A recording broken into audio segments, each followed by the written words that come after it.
Biden and his party have sent us back in time to the late 70s and early 80s, when runaway inflation was hammering families, a violent crime wave was crashing our cities, and the Soviet Army was trying to redraw the world map.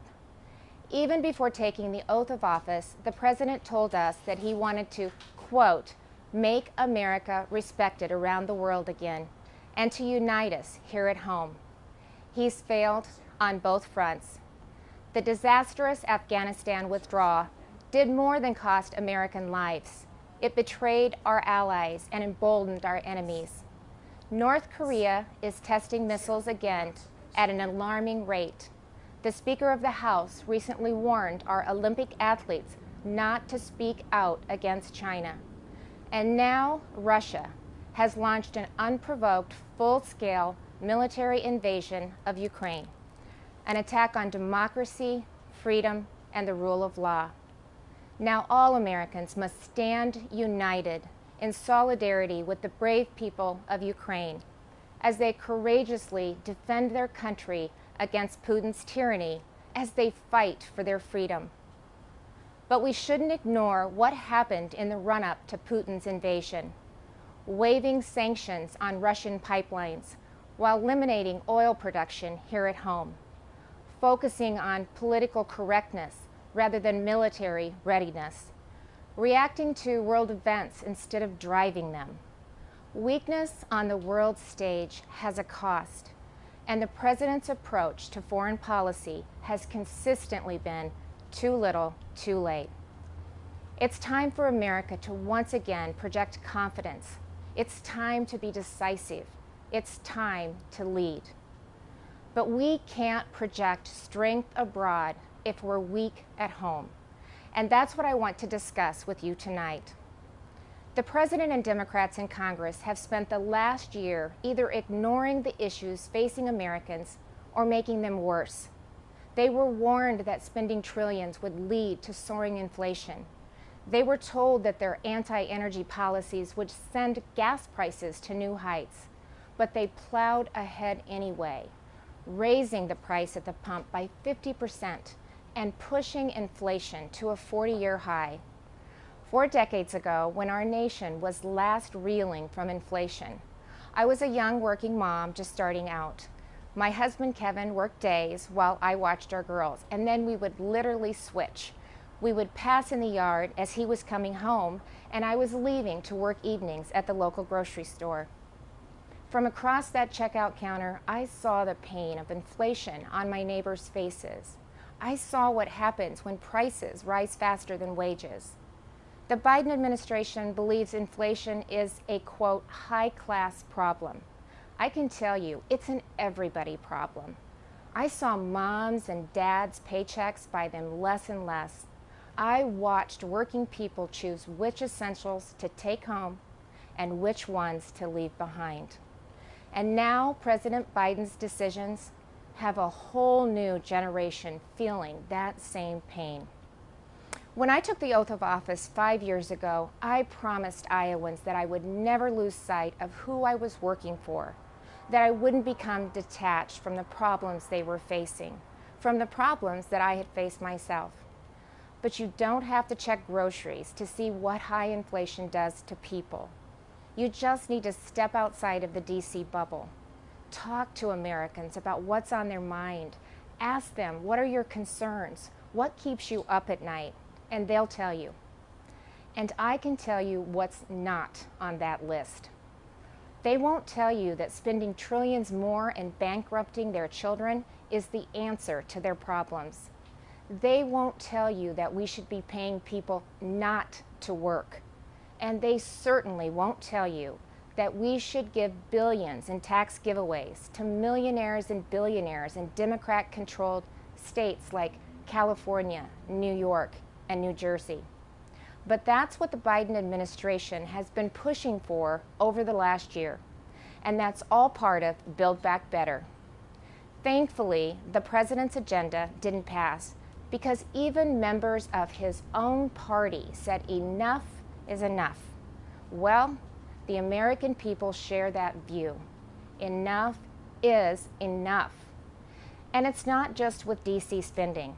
Americans are tired of a political class trying to remake this country into a place where an elite few tell everyone else what they can and cannot say, what they can and cannot believe. They're tired of people pretending the way to end racism is by categorizing everybody by their race. They're tired of politicians who tell parents they should sit down, be silent, and let government control their kids' education and future. Frankly, they are tired of the theater, where politicians do one thing when the cameras are rolling and another when they believe you can't see them, where governors and mayors enforce mandates but don't follow them, where elected leaders tell their citizens to stay home while they sneak off to Florida for sun and fun, where they demand that your child wear a mask, but they go maskless. So you've heard the excuses.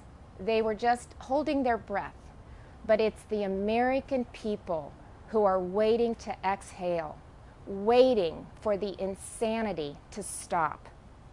We now live in a country where violent crime is out of control.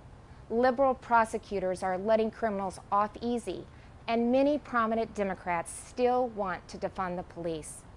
You know, it seems like everything is backwards. The Biden administration requires vaccines for Americans who want to go to work or protect this country, but not for migrants who illegally cross the border. The Department of Justice treats parents like domestic terrorists, but looters and shoplifters roam free. The American people are left to feel like they're the enemy. This is not the same country it was a year ago. The president tried to paint a different picture tonight, but his actions over the last 12 months don't match the rhetoric. It's not what he promised when he took office. But it doesn't have to be that way. There is an alternative. Across the nation, Republican governors and legislators are showing Americans what conservative leadership looks like, what it means to respect the people we serve, to hear them out, to stand up for them and walk alongside them. We know that our problems require bold action, but we also know that bold action doesn't have to mean government action. It's Americans making their own decisions for their own families and future. Republican governors face the same COVID-19 virus head-on. But we honored your freedoms and saw right away that lockdowns and school closures, they came with their own significant cost, that mandates weren't the answer. And we actually listened to the science, especially with kids in masks and kids in schools.